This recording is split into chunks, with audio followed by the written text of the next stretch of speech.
ওই তোর কিছু জমি জায়গা আছে? বাবু বাস্তব এইটুকুনি আছে, আর কিছু নেই। ডিসক্লেইমার।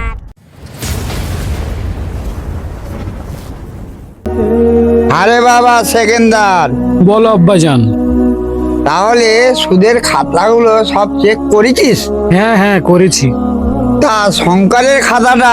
হ্যাঁ শঙ্কর একটা সেরেছি, ও টাকা পেমেন্ট করে দিয়ে। আর জামাল? হ্যাঁ হ্যাঁ দিয়েছে। দেখ বাবা সেকেন্দার, সুদে আসলে সবের কাইদে মুড়িয়ে নিবি, আর কারোকে ছেড়ে দেওয়া যাবে না।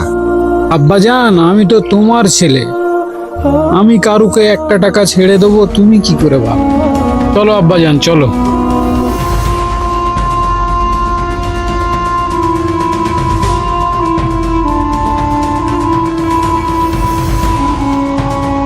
জমিদার বাবু, জমিদার বাবু। আরে এই শাহজামাল, তুই কি বলছিস? আরে এত হাঁপাচ্ছিস বা কেন?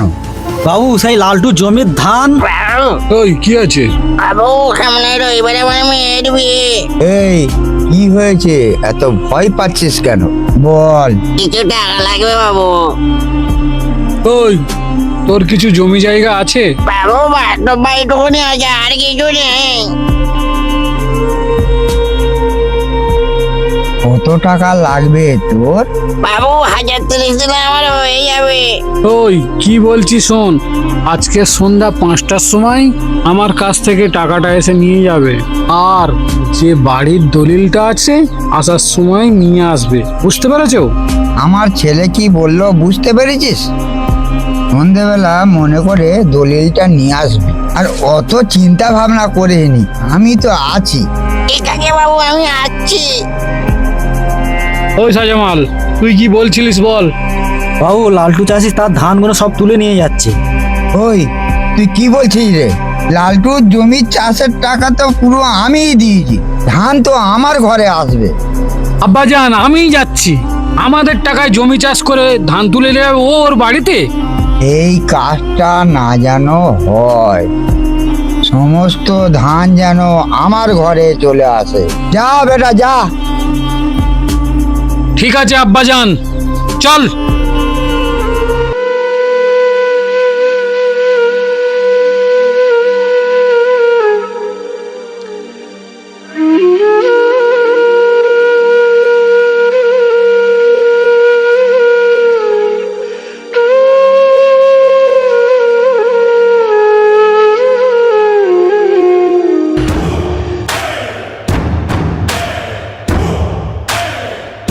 বাবু লালটু ওই তো ধান তুলে নিয়ে যাচ্ছে। চল চল।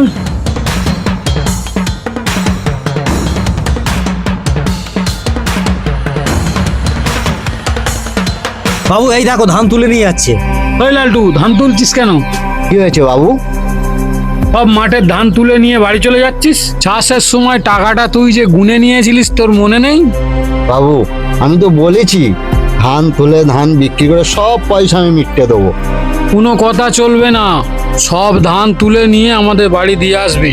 বাবু এমন কথা বলবেন না, আমি খুব কষ্ট করে এই ফসলটা ফলেছি, আমাকে বাড়িতে ধানটা তুলে নিয়ে যেতে দিন, আমি আপনাদের সমস্ত টাকা মিটকে দেবো। বাবু এমন করবেন না।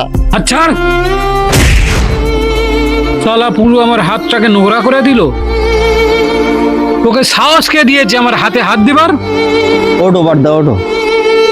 এই কি বলছি শোন, আজকেই সন্ধ্যার মধ্যে সমস্ত ধান আমার বাড়িতে পৌঁছে দিবি। বাবু বললাম তো আমি ধান বিক্রি করে সমস্ত ঋণ পরিশোধ করে দেবো, আমাদের ধানটা তুলতে দিন। এই বাবু কি বলছে কথাটা কানে যায় না? আমাকে ধানটা তুলতে চল, দিন। চল, হ্যাঁ, তুলতে চল, দিন, তুলতে দিন। চল শালাদের মাঠ দিয়ে তোল, জমিদার কাছে হাড় ধরে শালাদের একদম বার কর দে। চল চল মার দে ওঠ। শালা ধান তুলতে মার গেছে। তুই শালাদের। চল মার দে ওঠ আগে ওঠ ওঠ। চল শালা সিধে ঘরের দিকে যা, ধানের দিকে তাকাবি নি, চোখ তুলে দেবো একদম। চল চল শালা বেরো, শালা মাঠের ধারে একদম তোরা আসবি নি। সাজামাল কি বলছি শোন, এক্ষুনি গিয়ে লেবারদের নিয়ে এসে ধানগুলো নিয়ে বাড়িতে তুলে দে। ঠিক আছে বাবু, আমি এক্ষুনি লেবার লাগিয়ে দিচ্ছি। ঠিক আছে চল, ও এখন আমাকে চেনে নে, ওর সুদ সমেত টাকা আমি আদায় করে নেব। আমার নাম হলো সেকেন্দার। এই ভাই জমিদার এই মত্তু যে চা দোকানে বসে, চল।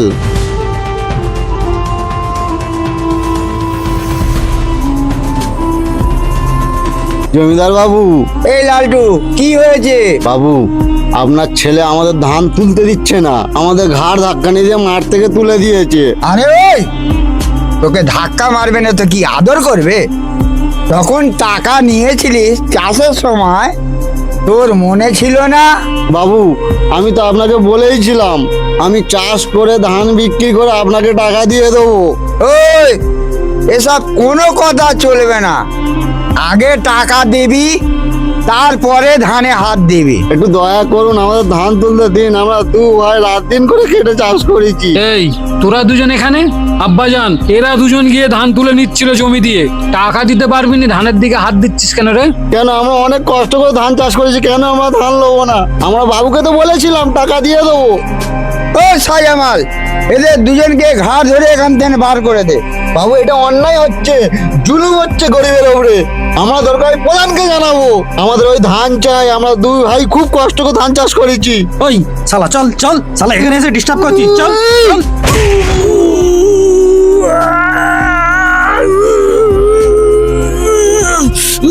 তোদের এত বড় সাহস আমাদের লোকের গায়ে হাত?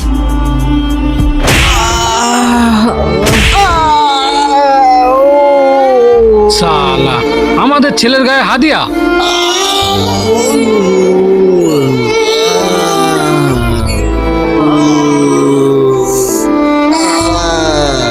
এই বাপ সেকেন্দার, মাল দুটোকে নিয়ে খালে ফেলে দে। ধর।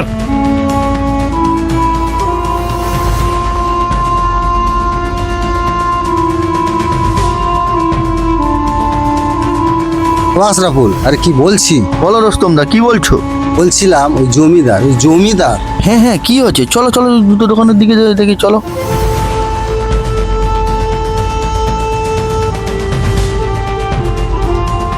বসো বসো বসো রোস্তম দা, এখানে বসো দেখি।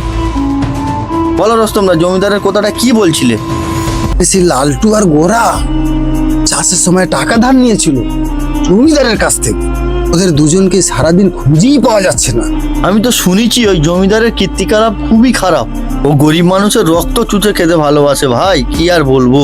সে তো আমিও জানি রে ভাই, কিন্তু এদের দুজনকে নিয়ে গেল কোথায় জমিদার? কি আর বলবো ভাই, তাদের দুজনকে কোথায় নিয়ে গেছে। এক্ষুনি যদি আমরা প্রতিবাদ করতে যাই, কাল থেকে দেখবে আমাকেই খুঁজে পাবনি। ঠিক আছে, দেখা যাক এরা দু ভাই কখন ফেরে। এ জমিদার যা শুরু করেছে, এর পতন খুব তাড়াতাড়ি। শুনছি ভাই আবার নাকি ওই জমিদার ওই হারামখোর নাকি হজে যাবে। ওর হজ হবে মনে হয় ভাই। ওর কখনো হজ হবে না। যে গরিবের রক্ত চুষে খায়, ওর হজ হবে ভাই? চল ভাই, চলে যাই। রোস্তম ভাই, আমারও কাজ আছে। আর যেটা বলছি, এই গল্পটা কারোর কাছে করার দরকার নেই। আমরা গরিব মানুষ ভাই, আমাদের অনেক দুশ্মন আছে। হ্যাঁ ঠিক আছে, চল ভাই। আমি তো বুঝলাম, তো লাস্ট দুটো আপনি কোন জায়গায় রেখেছেন? ওই চা দোকানের নিচে খাল আছে, ওই খালেতেই ফেলে দেওয়া হয়েছে। লাশ দুটো ওখানেই আছে। ও, লাস্ট তো পচলে বিশাল দুর্গন্ধ ছুটবে। এমার্জেন্সি এই দুজনকে পোস্টমর্টম করতে হবে। স্যার, পোস্টমর্টম করবেন না, আমাদের একটা সম্মান আছে, ধরা পড়ে যাব। তাতে 50 আরও লাগে, নিন, মালটাকে সল্টে দিন, কেউ না যেন টের পায়। আচ্ছা ঠিক আছে, দেখছি কি করা যায়। কিন্তু শুধু 50-এ হবে না, ডবল কেস, ডবল বান্ডিল লাগবে। তারপরে আমি দেখছি কি করা যায়। আপনাকে অত চিন্তা করতে হবে না, আপনি খালি এই চিন্তা ভাবনা আপনি করেন। টাকার চিন্তা আপনাকে করতে হবে না, শুধু কেসটাকে আপনি ধামা চাপা দিয়ে দিন। আচ্ছা ঠিক আছে, কেসটাকে তো ধামা চাপা দিলাম। আমি একটা কথা বলছি, আপনারা গরিব অসহায়কে মারলেন কেন? স্যার, একটু মিস্টেক হয়ে গেছে, এরই জন্যই তো আপনার কাছে আসা। ঠিক আছে, আপনি আসুন, দেখছি। হাই বন্ধুরা, কেমন আছেন? আশা করি ভালো আছেন তো। কমেন্ট করবেন, শেয়ার করবেন। লাইক করবেন। আর আমাদের এই ভিডিওটা বেশি বেশি করে লাইক শেয়ার কমেন্ট করে দেবেন। আপনাদেরও গ্রামে দেখবেন এমন অনেক জমিদার আছে ছাড় পোকার মতো কিটকিট কিটকিট করে রক্ত চুষে খায়। ওই ছাড় পোকা জমিদারের কাছ থেকে আপনারা দয়া করে দূরে থাকবেন, না তো এমন বিপদের সম্মুখীন হতে হবে আপনাদের। আবার দেখবেন ওই রক্ত চোষার জমিদারের দুই একখানা যদি ছেলে থাকে, তারা আর মাটিতে পা দিয়ে চলে না, উড়ে উড়ে চলতে চায়। শালা হারাম খেয়ে বাপের শালা এখন বড় জমিদার হয়েছো। আরো কিছু কথা শুনুন, আবার ওই রক্তচোষা জমিদারের চামচাদের কথা আর বলো না, তারা তো জমিদারের ওপরে জমিদার, মাসের থেকে কঞ্চি বড়। এই শালাদের প্রথম মারা উচিত। বন্ধুরা, কথাটা ঠিক বললাম কি ভুল বললাম অবশ্যই আমাদের কমেন্ট করে জানাবেন। আমরা চেষ্টা করব আরো ভালো ভালো ভিডিও আপনার কাছে তুলে ধরার।